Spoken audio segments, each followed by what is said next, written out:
मनोज जी एक मिनट। मजेदार बात यह है कि उधर से बोलने वाले प्रत्येक माननीय सदस्य ने यह कहा है ये सरकार कुछ नहीं देने वाली, कुछ नहीं करने वाली, फिर भी इतनी लंबी लिस्ट देके जा रहे हैं। धन्यवाद।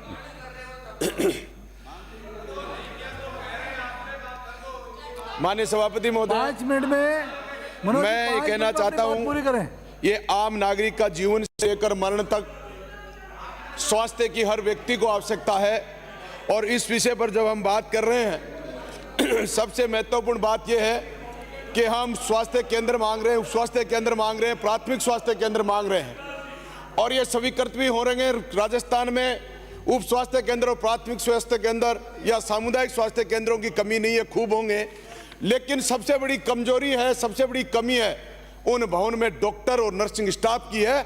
उसके लिए सरकार सबसे महत्वपूर्ण फैसला करे कि भर्ती, डॉक्टर की भर्ती करे, नर्सिंग स्टाफ की भर्ती करे, जिससे राजस्थान की जनता को डॉक्टर उपलब्ध हो और जिससे राजस्थान की जनता के गरीब लोगों को उसका लाभ मिल सके। इसके साथ में माननीय सभापति महोदय, एक ड्रग इंस्पेक्टर हर जिले में होता है, और इन मेडिकल स्टाफ को लेकर मैं सबसे गंभीर मुद्दा है जो नकली दवाई की जो बात कर रहे हैं, जो नशीली दवाई की हम जो बात कर रहे हैं, ये पूरे जिले में मंथली ले करके, पैसे ले करके इनकी व्यवस्था को मैनेज करते हैं। इसलिए इन पर आप गंभीरता से मॉनिटरिंग करें, नियंत्रण करने का काम करें।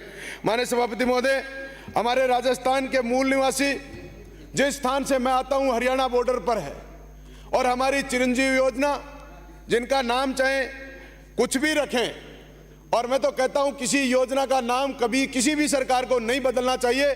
जनता के दिमाग में जो नाम एक बार जमता है वो उसी योजना के नाम से जानना चाहता है, इसलिए नहीं बदला जाए। फिर मेरे राजस्थान में हरियाणा बॉर्डर पर जब हम रह रहे हैं, वहां हमारी चिकित्सा सुविधाएं जब नहीं मिलती है तो हम भागकर हरियाणा हिसार में पहुंचते हैं। इसलिए मैं निवेदन करता हूं कि हमारी जो चिरंजीवी योजना, इसको चंद हॉस्पिटल पूरे अदर स्टेट में, राजस्थान के पास लगने वाले किसी भी स्टेट के नजदीक अस्पताल हैं, उनको भी इसमें कहीं शामिल किया जाए। जैसे गुजरात में, दिल्ली में, हरियाणा में, और प्रदेश जो हमारे नजदीक हैं, वहां के चंद हॉस्पिटलों को इसमें शामिल किया जाए, जनता को उसका भी लाभ मिल सके। माननीय सभापति महोदय, मैं कहना चाहता हूं, एक राजकीय चिकित्सालय जो भवन निर्माण होते हैं हमारे, जब भी किसी भी प्रकार का, चाहे CHC बने, चाहे PHC बने, चाहे स्वास्थ्य केंद्र बने, उस पर किसी भी हमारे वहां मेडिकल विभाग के डिपार्टमेंट का कोई नियंत्रण नहीं होता।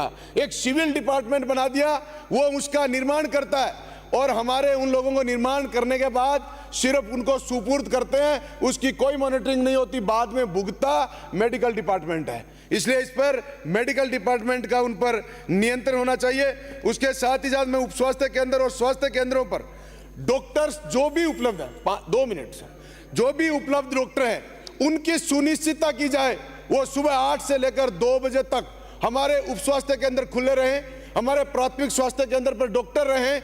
अगर इन पर हम नियंत्रण नहीं कर पाएंगे तो चाहे आप कितने भी स्वास्थ्य केंद्र खोलें, उससे कोई फर्क नहीं पड़ने वाला।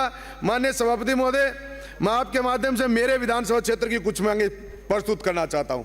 हमारे रामसरा ताल या समस्त PHC के अंदर जहां भी है, उन सब पर जांच की सुविधा उपलब्ध होनी चाहिए। जांच के बिना वहां डॉक्टर सिर्फ रेफर करने का काम करते हैं, इसके अलावा दूसरा कुछ नहीं करते हैं।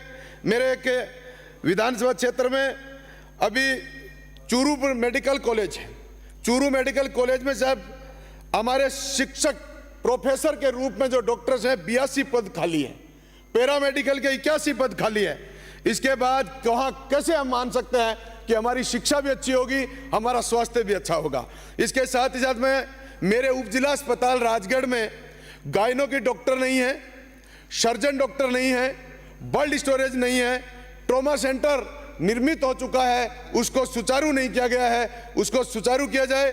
सोनोग्राफी मशीन पर परमानेंट डॉक्टर लगाया जाए।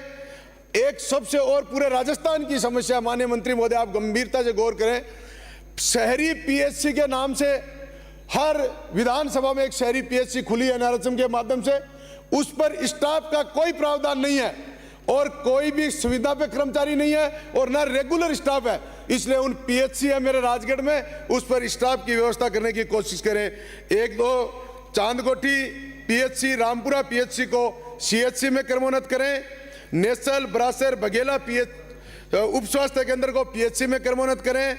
और सभापति महोदय, मेरे बठोड़, लुद्दी, थान मठोई में उप स्वास्थ्य केंद्र खोलने की भरसक प्रयास करें। एक मेरा और सुझाव है, चिरंजीवी योजना में जो लोग लाभान्वित नहीं है, जिनका कार्ड नहीं बना, जो रजिस्ट्रेशन नहीं है, वो कई सरकारी हॉस्पिटल में जब जाते हैं उनका कार्ड बनाने की बहुत जटिल प्रक्रिया है। इसलिए मैं निवेदन करना चाहता हूं, जिस अस्पताल में जाए उसी अस्पताल के माध्यम से उसका रजिस्ट्रेशन हो और उनको तुरंत चिकित्सा का लाभ मिले, उनका इलाज हो, उनको कलेक्टर के माध्यम से कहीं नहीं जाना पड़े। सर मुझे एक बात और मैं कहना चाहता हूं, एक सबसे बड़ा इश्यू है, एक मेडिकल रिपोर्ट में मेरे हरियाणा प्रदेश से लोग प्राइवेट हॉस्पिटल से मेडिकल रिपोर्ट लगा के फर्जी 307 का इस्तेमाल करते हैं। इसलिए हमारे सरकारी हॉस्पिटलों की मेडिकल जांच को माना जाए, जिससे जनता के प्रति ये फर्जी मुकदमे 307 के नहीं हो। मनोज जी 5 मिनट में बात पूरी करें। धन्यवाद।